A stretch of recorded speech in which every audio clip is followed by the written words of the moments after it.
So, The Witcher 4 has been revealed, and Ciri is officially our new protagonist.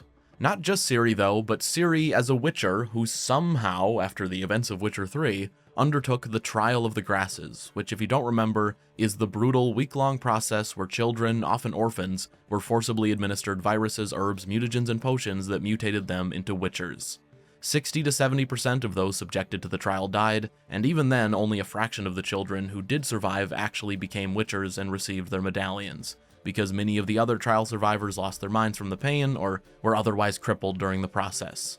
This trial, though, is what Ciri went through to go from the optimistic, very non-traditional Witcheress who hadn't undergone the mutations at the end of Witcher 3, to the hardened cat-eyed Cirilla we're reintroduced to in the Witcher 4 trailer. Now, that trailer has understandably led to a lot of questions, especially if you care at all about the lore, and those questions have mostly been getting responded to with, well, to be nice, I'll just say inaccurate answers. So I really felt like this was a video I needed to make, that this was a video worth making. If you know me, you know I love The Witcher, and I just want to get the facts out there. What do the books, and while we're at it, CDPR's previous games, actually say about female Witchers, and about Ciri potentially becoming one? First though, I want to put this out there. I love Ciri, and almost more importantly, I'm very, very happy to be continuing in the Witcher world post-Witcher 3. It opens up a ton of possibilities I can't wait to talk about. That's not the purpose of this video though, so to get to the point, if you're anything more than a very casual Witcher fan, you've probably been seeing people say things like, the books say only boys can become Witchers, and Ciri surviving the Witcher trials makes no sense at all. And you maybe have also seen people saying the opposite sort of thing, that there are already female Witchers in canon, or that the Cat School is known to have created girl Witchers. I'll address that second type of claim first, which will be really easy because they're not true, with no gray area. Ciri aside, let me stress that part, Ciri aside, there are 0 female Witchers currently in game canon or canon, meaning the books. Nowhere in any of the 9 novels is a female Witcher ever mentioned, even in passing, and the same is true of the first 3 games. When people say that the School of the Cat trained female Witchers, or that for another example that there was a woman named Dragonfly who became a Witcher, they're doing that because they quickly googled female Witcher, then read the Witcher wiki and didn't realize the source for the wiki is a pen and paper game that was released as a tie-in for a very low-budget 2001 Witcher TV show. A show that, by the way, the book author reviewed with one word, that word being obscene. The word obscene also reminds me of another more recent TV Witcher adaptation as well, but, well, I suppose this isn't the time. To start shifting to the other perspective though, despite what you may have heard people confidently claim, the books never, and I mean never, say that there can't be female Witchers, or that a girl surviving the Trial of the Grasses is impossible, or that the survival rate was 0%. Nothing like that is ever said. However, when Ciri is taken to Kaer Morhen as a child during the books, Lambert does say that a girl had never trained there before. And when Witchers or their training get discussed in the books, the phrasing is often something like, for example, a quote from Geralt here, "The Trial of the Grasses is dreadful, and what is done to boys during the time of the changes is even worse." Or for another example, this is a dryad named Ethne speaking to Geralt, "After all, you Witchers have been seeking boys designated by fate to be your successors." In the books, it's not that a girl couldn't survive the trials or that it's impossible, it's that they just don't try. They seek out boys for the profession, and that sort of gendered talk, or whatever you want to call it, carries forward all the way into Witcher 3. That's just it. Not everyone made it. Lots of boys died here. Boys taken against their will. I do want to point out though that in very recent post-Witcher 3 years, CDPR have kind of been laying the groundwork for female Witchers in other Witcher media. It's just gone unnoticed because, well, it's Witcher media that only a very small percentage engage with. For example, just a couple years ago, CDPR released a single-player Gwent game called Rogue Mage, which had a little story about the creation of the first Witchers by the mage Alzur. In that story, CDPR established that for the game canon at least, Alzur did experiment on a woman when attempting to create the first Witcher, but instead of at least somewhat taking to his experiments like all of his male subjects, the woman just died. This fruitless attempt with the courtesan ingrained in the mage a prejudice that he would never shake, and from that day onward, of the many subjects exposed to his experiments, only a handful would be female.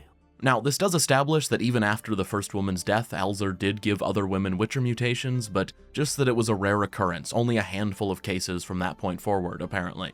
Ultimately, Alzur's first success with a Witcher did end up being a male human child, which then became the default base for a Witcher moving forward. Also worth mentioning is that in the current Witcher tabletop game, which is officially licensed and overseen by CDPR, it was again established that during Alzur's later experiments, which were done in groups, the girls he did include became ill much more quickly than the boys, and that they ultimately fared much worse during the later parts of the trial. Again, it's never said that every single one died or that it was never attempted again post-Alzur, just that most girls didn't take to the mutations particularly well, and certainly not as well as boys. Okay, to move on, I want to get to Ciri specifically, because she is an interesting exception in many ways, and I would almost argue that Ciri as a Witcher is a different topic entirely from the idea of female Witchers in general. Before we get there though, I do need to take a quick second to thank the incredibly well-timed sponsor for today's video, which is the brand new Witcher 3 Naraka Bladepoint update. If you don't know, Naraka Bladepoint is a very popular free-to-play battle royale. It's set apart by being pretty melee-focused with a grappling hook for mobility, and just this month Naraka Bladepoint collaborated with CD Projekt to bring a ton of Witcher content into their game. When they reached out to me, I thought this was just going to be a small update with like a Geralt skin or something, but no. They've brought not only Geralt into Naraka, but also Yennefer, Triss, and Ciri, all with voice lines from the original actors and a ton of cool Witcher 3 cosmetics to unlock, like Arendite from Blood and Wine, the Caretaker's Spade and Donkey Ears from Hearts of Stone, and even Yennefer's stuffed unicorn, which can now be used by whichever characters you like, even Triss, which feels, well, not quite right. Anyway, if interested, you can try out Geralt in Naraka Bladepoint for free. Just use the link in the description and you'll receive a free in-game voucher. And if you end up unlocking all 4 Witcher 3 outfits during the Witcher 3 event that's currently running, you'll also be able to redeem 2,100 in-game gold, meaning you'll be getting 3 of the outfits for the cost of just 1. Okay, to get back to Ciri and why she's such an exception, or even nearly a separate topic entirely from the could there be female Witchers question, well, it's because in the books, Ciri is a very unique case, to put it mildly. She travels to Kaer Morhen under very unusual circumstances, and while there, she goes through full Witcher combat training for well over a year, with 5 Witchers guiding her. Not only that, and this is something that is often forgotten, but while at Kaer Morhen, the Witchers feed Ciri special accelerant mushrooms and urban fusions that help her develop her strength and agility. They're the very same accelerants that all Witcher students take before going through with the actual Witcher mutations, and when Triss meets Ciri at Kaer Morhen, still during her training, Triss immediately notices that Ciri had already developed the internal fitness of a Witcher with the help of the mushrooms they'd been feeding her. Eventually, Triss even asks the Witchers to stop giving her them so often because she fears they might have side effects. Not as grave side effects as what the trial might do to Ciri, aka possibly kill her, but still side effects. All that is to say, if there was going to be a female Witcher, it should be Ciri. She's already received the training, she's already been enhanced to an extent, and even in the books, Ciri is referred to as being a Witcher many times by other characters, which again is something that from her literal journal entry to constant dialogue carries forward into Witcher 3. Look, that's more or less what she looks like now. Or so our agents claim. Our little witch has grown into a young lady. No, there's really no problem at all with Ciri being a Witcher, her taking on that job. And granted, I don't think most people have a problem with that part. The majority of Witcher fans love, or at least like, the Witcheress ending from Witcher 3, and I'll keep this vague, but Ciri's story in the books ends with her riding off into the sunset after saying that the world surely has a need for a Witcher girl like her. Now, it's more of an honorary title in the books, whereas she actually takes on the profession in the games, but being a Witcher, either in spirit or literally, is part of her character. There's no issue there. Where things get interesting, though, is the idea that Ciri, as a 20-something adult who is already far more exceptional than your average Witcher, has now decided, as of Witcher 4, to go through with the actual trial, the full Witcher mutations. Now, I will say there are a few quote-unquote problems with this I've seen pointed out that aren't really problems, at least lore-wise. For one, it's suspected by Triss in the books that the process of creating new Witchers was no longer fully remembered by the Kaer Morhen Witchers. If that's the case, how could Ciri do it, people say. Well, in that very same passage, it's also heavily implied that if Triss or Yen were given a bit of time in the Witcher's laboratory, where the Witchers still have all of the supplies to do the trial, that either of them would be able to figure out the process easily enough. I mean, in Witcher 3, Yennefer figures out and conducts part of the trial on Uma, and more importantly, the main reason the trial is quote-unquote forgotten is because when Kaer Morhen was attacked before the books, the mages who were helping Witchers with the mutation process died. By that time, Witchers were becoming unnecessary anyway. The games don't sell this point very well, but in the books there aren't many monsters left in the world, so creating new Witchers was pointless as there wasn't even enough work to go around for the existing Witchers. It's also worth mentioning that in the newest Witcher book from 2024, as of making this video, it's not available in English yet, but in the newest novel, it's also revealed that another reason Witcher stopped doing the trial was not because it was truly forgotten, but instead because the Witcher mutations, aka their physical supplies, were becoming less stable over time, and trial survival rates were actually dropping from the already low 30 to 40%. You do have to wonder if CDPR knew about that little bit of lore while writing Witcher 4. I mean, they have met up with Sapkowski recently, so maybe, but it doesn't really matter. Point is, the Trial of the Grasses being rediscovered, even if dangerous, is very believable, and that's not even to mention that there are several other Witcher schools out there, all with their own fortresses and trial knowledge, which is another possibility if Ciri isn't able to get help at the familiar Kaer Morhen.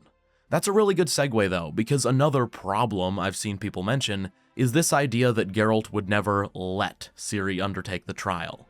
To this I say, if you've been saying that, please replay The Witcher 3. The entire point of Witcher 3's main quest and the choices that define your ending is Geralt coming to terms with the fact that Ciri is going to and needs to make her own choices, whether Geralt likes them or not. If Ciri in The Witcher 4 decides she definitely wants to undertake the trial, then she isn't going to let someone else convince her otherwise, even Geralt. Now, I will say I don't think he would approve of the decision unless there's some really good reason, like, I don't know, Ciri developing a terminal illness and undertaking the trial as a last resort to make her immune to disease like Witchers are, but ultimately it's not Geralt's choice, or Yennefer's choice, or anyone's but Ciri's. As a reminder, Ciri is already 24 by the time of Blood and Wine, and of course is even older in Witcher 4. Really, I think the biggest pressure on Witcher 4 story-wise is not justifying how Ciri survived the trial, or how the trial was rediscovered. I mean, this is Ciri we're talking about. She has elder blood flowing through her veins, she is exceptional. No, what I think Witcher 4 really needs to justify is why Ciri would even want to go through the trial. Why someone who is already so extraordinary would put themselves through a process so dangerous even for ideal candidates, aka male children. Sure, CDPR could just take an easy path and say, I don't know, that Ciri discovered a new, safer process or something, but I don't think, or at least I'd hope they wouldn't go there. Personally, I will say that just thinking on it myself, I am in love with the idea that Ciri going down this path is her trying to run away from her destiny, from the prophecy that dominated her life throughout the books and Witcher 3. If you haven't read the books or don't remember the small amount Witcher 3 tells you, well, to keep it short, Ciri, Ciri's daughter, or even Ciri's granddaughter, different characters have different interpretations, are prophesized to, well, to do a bunch of different things. To rule the world, to save the Unshay elves from extinction, in Witcher 3 to stop a big magic snowball because CDPR ran out of time when writing the final act of the game, whatever. The point is, Ciri's elder blood and the potential of it makes her of constant interest to people in power, or people who want power. Someone always wants something from her. They usually want to have full control over her, and she spent her entire life running away from her supposed destiny, which she hates. Now, that said, we don't see Ciri use her Elder Blood powers at all in the trailer, her teleportation, any of that, and I really wonder if in Witcher 4, whether Ciri's decision to fully commit to being a Witcher by undergoing the mutations is her attempt at escaping her destiny. Not just for herself necessarily, although maybe her powers are affected by the Trial of the Grasses, but also because she doesn't want to put the burden of being constantly pursued and used on her potential daughter, or her granddaughter, or her granddaughter's granddaughter, because it's never going to stop as long as her elder bloodline continues. If you don't remember, going through the Trial of the Grasses through the Witcher mutations leaves a person sterile, unable to have children, and that, trying to escape her destiny and the burden her bloodline brings, that being part of the motivation behind Ciri deciding to go through with the mutations, well, in my opinion, that is a very dark, very interesting prospect for Ciri's character. In the trailer, we even see the Bauk, the monster she fights, which preys on fear and insecurities, tell Ciri that fate cannot be changed, that she can't change anything, which seems to really make her angry, and I hope Witcher 4 explores the dark side of Ciri we don't see in Witcher 3 really at all. In the books, Ciri has a darkness in her that would shock people who only know her from Witcher 3, and I would love to see Witcher 4 confront that darkness. Anyway, if you can't tell, I'm very excited at the possibilities here. I mean, I haven't even touched upon the fact that Ciri is using magic in the new trailer, which she gives up in the books, but I will say that I believe that if CDPR think they have a strong enough story to tell to justify a new trilogy with Ciri, that they also have a good foundation for how that story begins. That said, I think that's all for me today. If you enjoyed this lore, fact-focused video and want to see more like it, consider leaving a like as it really helps my content get out there. And if you want to see more videos from me, more Witcher 4 coverage in your sub box in the coming days, then feel free to subscribe. I think for the next few months, most of what you're going to be getting from me is more Kingdom Come Deliverance 2 and Witcher 4 videos. Look out for more Witcher 4 coverage this week. I have another video half done, and just last week I was one of a very small single-digit number of people who got to play Kingdom Come Deliverance 2 for 7 hours straight with no restrictions at a tiny event in New York, and I'll have a video on that experience very soon. Can't say exactly when because it's embargoed, but keep an eye out on the channel. Anyway, thank you all for watching, thank you so much to my patrons for their support, and that's all. See ya.